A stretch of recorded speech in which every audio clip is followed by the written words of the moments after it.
Et puis, cette année scolaire commence aussi par une bonne nouvelle. Selon l'Institut de sécurité routière VIAS, eh bien, le nombre d'accidents de la route a baissé par rapport à l'année dernière. Bonjour Émilie Van Hemelen. Bonjour. Alors, que disent ces chiffres ? Eh bien donc, selon le dernier rapport de VIAS, il y a eu moins d'accidents et moins de blessés enregistrés au cours du premier semestre de l'année 2023, donc du mois de janvier au mois de juin 2023, en comparaison avec cette même période à l'année 2022.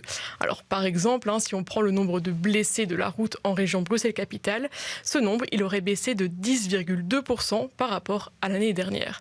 Et puis un autre chiffre marquant, le nombre de personnes décédées sur la route était de 12 personnes au premier semestre de 2022 contre 5 au premier semestre de cette année-ci. Mais alors comment réussir à garder ces chiffres justement en baisse pour le second semestre de 2023 ? Eh bien avec la rentrée scolaire, les risques sur la route deviennent plus élevés à cause d'un plus grand nombre de personnes qui reviennent sur la route après l'été.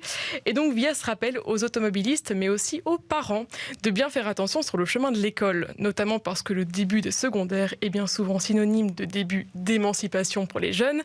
Les jeunes, ils sont plus nombreux à rentrer seuls chez eux ou juste accompagnés d'un ou d'une camarade de classe.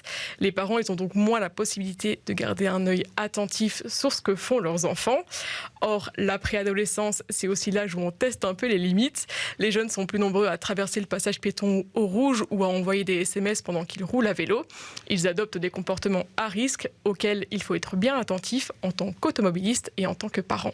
Et l'Institut de la sécurité routière n'est pas le seul d'ailleurs à rappeler ces bonnes pratiques. Eh bien non, effectivement, il y a le réseau social sur le réseau social X, anciennement Twitter, la zone de police Bruxelles-Capitale XL lance une campagne intitulée « Mon école n'est pas un drive-in ». En d'autres termes, la police demande aux parents de trouver une vraie place de parking pour déposer et récupérer les enfants de l'école. La police, elle demande aussi à privilégier des autres moyens de locomotion comme le vélo, la marche ou encore les transports en commun. Et puis VIAS et Paul Bru, ils insistent aussi sur un autre élément. Pour les parents qui nous écouteraient aujourd'hui, n'oubliez pas que vous êtes des exemples pour vos enfants. Donc si vous respectez le code de la route, eh bien vos enfants feront très certainement la même chose quand ils se rendent à l'école. Et finalement, peut-être le conseil le plus important, soyez prévoyants en partant bien à l'heure afin d'éviter de rouler comme des fous sur la route et tout en restant bien entendu courtois avec les autres usagers.